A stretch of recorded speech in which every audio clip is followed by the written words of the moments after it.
Hello guys, good morning. তোমরা সকলে কেমন আছো? আশা করি তোমরা সবাই ভালো আছো। সুন্দর একটা ইডলি চাটনির রেসিপি। আর কারেন্টটা একটু ডিস্টার্ব করছে গাইস, কিছু মনে করবেন না। পেঁয়াজ নিয়েছি আর নিয়েছি কাঁচা লঙ্কা, লেবু দিয়ে আর লবণ দিয়ে খুব সুন্দরভাবে এটা মাখিয়ে নেবে, একদম সবগুলো যেন চটাল হয়। ঝাল, পেঁয়াজ, লেবু আর খেতে খুব ভালো লাগবে যত আপনারা একদম চটাল করে করবেন।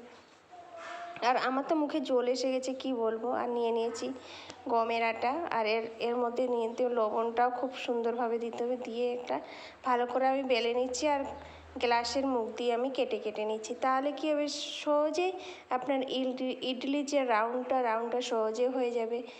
আর আমি বেশি করব না গাইস, আমরা মাত্র বাড়িতে 5 জন, তাই কম পরিমাণে করছি। এটা যেহেতু শীতের খাবার, তাই গরমে আমার খুব খাওয়ার ইচ্ছা করলো, তাই ইডলি চোখা বানিয়ে নিলাম। আর চোখা দিয়ে খাবো না, এটা আমি আর লেবুর টক দিয়ে খাবো, আচার দিয়ে খাবো। আর এটা টক জিনিস দিয়ে খেতে খুব বেস্ট লাগে। তবে অনেকে টমেটো আর সাদা বেগুন দিয়ে খায়, আমাকে অতটা ভালো লাগে না।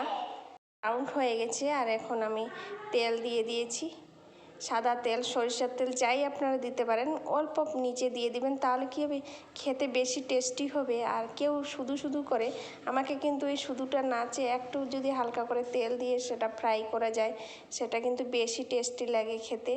আর এইভাবে এখন খুব মিডিয়াম আছে এটা করতে হবে, কারণ লাল লাল যতই হবে ততই টেস্টির পরিমাণটাও বাড়বে। আর এখন আমি খুব সুন্দর মিডিয়াম আছে করে নিচ্ছি। আর তোমরা কে কোথা থেকে আমার ভিডিওটা দেখছো গাইস, প্লিজ কমেন্ট করে বলবেন কেমন লাগছে ইডলিগুলো দেখতে। আর সাবস্ক্রাইব করতে ভুলবেন না, তবে প্লিজ লাইক করে দিবেন। আর সবাই ভালো থাকবেন, আর আমিও ভালো আছি, সেটা তোমাদের আজকে বলা হয়নি। আর তোমাদের দিকে আবহাওয়া কেমন আছে সেটাও কমেন্টে বলবেন। আর খুব সুন্দর লাগে ইডলি খেতে, আর তোমাদেরও নিশ্চয়ই প্রিয়। আর এটা যেহেতু বিহারের ফেমাস একটা খাদ্য, খুব সুন্দরভাবে লাল লাল হচ্ছে, তবে ধীরে ধীরে একটু করে আপনারা ফ্রাই করবেন। যত লাল লাল হবে না, এটা খেতে ততটাই ইমাজিং হয়। আর এটা হচ্ছে বিহারের একটা ফেমাস খাবার। বিহারে বেশিরভাগই লোক এটা শীতের সময় প্রচুর পরিমাণে খায়, আর দোকানেও পাওয়া যায়। আর আমাকেও ভালো লাগে, যেহেতু আমি আগে বিহারেই থাকতাম, ওখানে পড়াশোনা করতাম। তারপরে দিল্লিতে এগুলো প্রচুর পরিমাণে পাওয়া যায়, আর অ্যাভেলেবেল শীতের সময় এগুলো রাস্তার ধারে দোকানগুলোতে বেশি পাওয়া যায়। আর রাস্তার ধারে দোকানগুলোতে খাবারগুলো আমাকে খুব ভালো লাগে। তাহলে আমার ইডলি ফ্রাই হয়ে গেছে, এখন শুধু খাওয়ার পালা, তাই আপনাদেরও নিমন্ত্রণ রইল, তাড়াতাড়ি ঝটপট চলে আসুন আর একসঙ্গে শেয়ার করে খাই। আর একসঙ্গে খাওয়ার মজাটাই আলাদা, তাই না গাইস? আমাদের বাড়িতে সবাই আমরা একসঙ্গেই খাই, আর একসঙ্গে না খেলে আমার পেট ভরে না।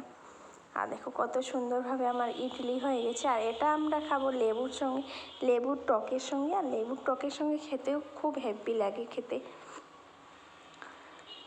তাহলে সম্পূর্ণ ভিডিও দেখার জন্য আপনাদেরকে অনেক অনেক ধন্যবাদ রইল। থ্যাংক ইউ, অনেক অনেক ধন্যবাদ। বাই বাই, ভালো থাকবেন, সুস্থ থাকবেন, সুস্থভাবে জীবনযাপন করুন। আর শরীরের প্রতি নজর রাখবেন, শরীরেই সবার সম্পদ। শরীর সুস্থ থাকলে আপনিও সুস্থ থাকবেন।